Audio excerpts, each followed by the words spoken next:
So we've got bend, little double stops, we got slides. What's up guys, my name is Kyle. Today we are diving into one of the most essential tools for any guitarist. I'm talking melting faces. I'm talking shredding like there's no tomorrow. But we're gonna keep it to the basics today. But the basics is really all you need most of the time to please people's ears. You don't need to know everything to have a good solo.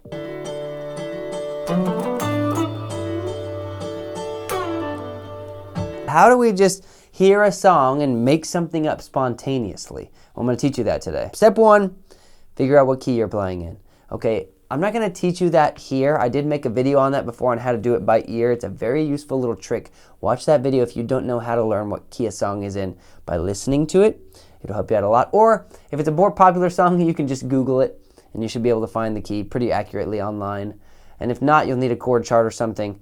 There's lots of different ways to do it, but I'm not going to get too much into the depth with that here. I'm just going to assume you know what key your song is in, but you don't know how to improvise a solo over it. So let's talk about step two. That's going to be the pentatonic scale. Okay, let's say our song is in the key of D major.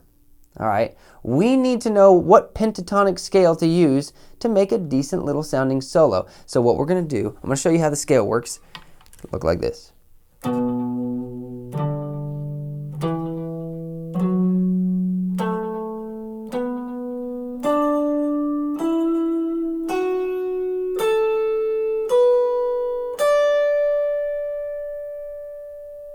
Okay, so we have our index covering all these strings. This is how I like to play it and how I teach it. I like to talk about the fingers each getting a fret for this very basic, very common pentatonic scale shape. Find your root. In this case, we're playing the B minor pentatonic scale. Wait, what? I thought he said D major. Our song's in D major. Yes, when you're in a major key, you're going to use the pentatonic minor scale of the relative minor key. This is a little music theory for you. But all you need to know is you need to know your E string. And you need to know, okay, this is the D.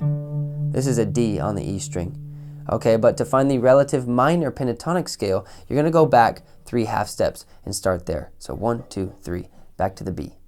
Okay, so we're playing the B minor pentatonic scale when we're in the key of D major. They run together. Let's just keep it simple today. So we're going to play B minor scale, and you'll hear that if you're playing a song in D major and you use this scale that I just showed you and I'm going to keep explaining, it's going to sound pretty good. So you've got index, then pinky, index, then ring, then ring, then ring, then pinky, then pinky. So it's stretching up to here on the E string, then here, here, here, up to here, and up to here on the last 2 strings. Okay, not too crazy. When you get comfortable with that, and playing it backwards, okay, when you can do that, you're in pretty good shape to start some soloing. So, but how do you solo, you say? Well, we're going to do this simple today. I'm going to hit play on this track, and I'm going to just show you what you might do. Okay, we're going to talk about it as it goes along. I'm going to keep the track kind of quiet, because I really want you to hear what I'm doing on guitar. But this song is in the key of D major. All right, so we're going to use our B minor pentatonic scale. And from here, this is an instrumental, by the way, of a song that my band and I put out called Raymond Happiness. You can check us out on Spotify. This is called Summer Boy, but there's no vocals in it. So what we've got is the B minor pentatonic scale. I'm just going to play through it with this track playing. And you'll hear that all the notes work pretty good.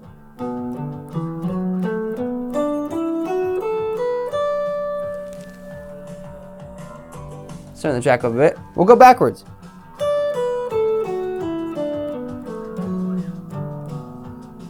Okay, that's not really something to write home about, right? That's not really a solo. You're just doing the notes in a scale, right? But here's where it comes tasty.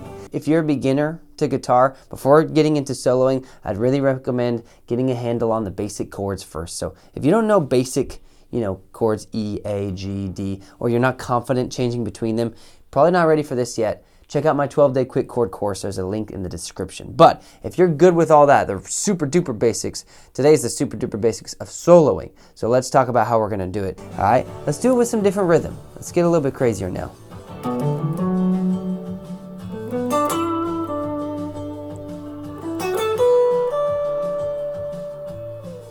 Okay, so now you say, okay, some different rhythm. No, I'm starting to hear like maybe there's a riff in there.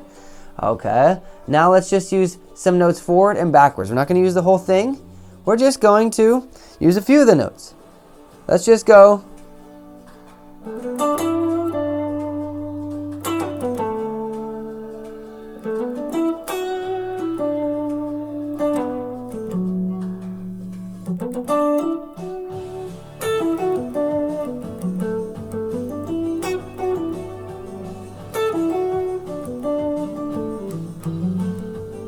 Notice I'm doing alternate picking a lot here. You want to get used to going down ups on these things. Okay, now let's try doing some hammer-ons and pull-offs, okay? So hammer on, hit the note, hammer on. Pull off, hit the note, pull off. One pick, two different notes. So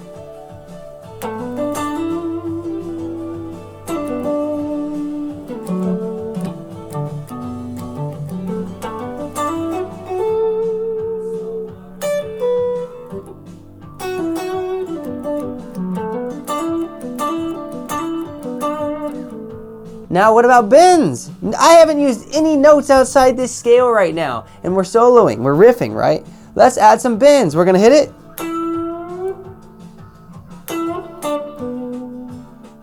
Let's add some little double stop. That's hitting two notes and adding on to it. Right, there's also this losing the harmonics, right? We use those two notes of the scale at once. We use these two notes. We use these two notes. You go.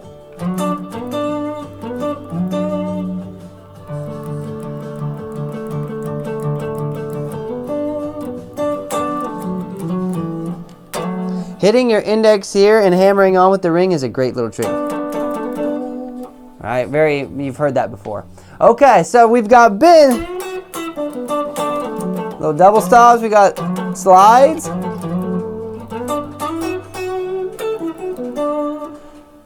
Starting simple is the key, okay? Put a song on and just be like, okay, I'm just gonna play through the riff.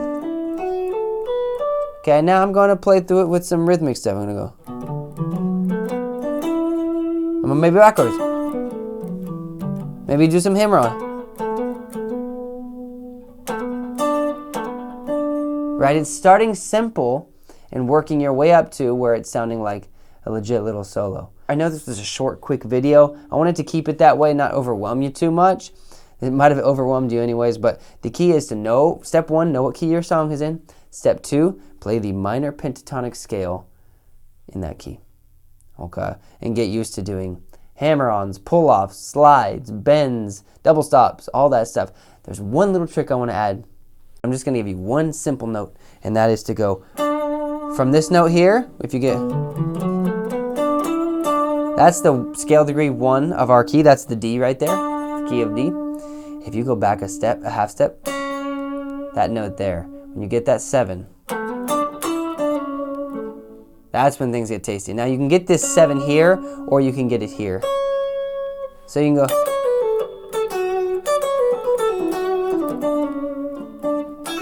Oops, I'm hitting extra notes. Eventually you know more notes outside it, but for now, just adding that note and that note is really nice.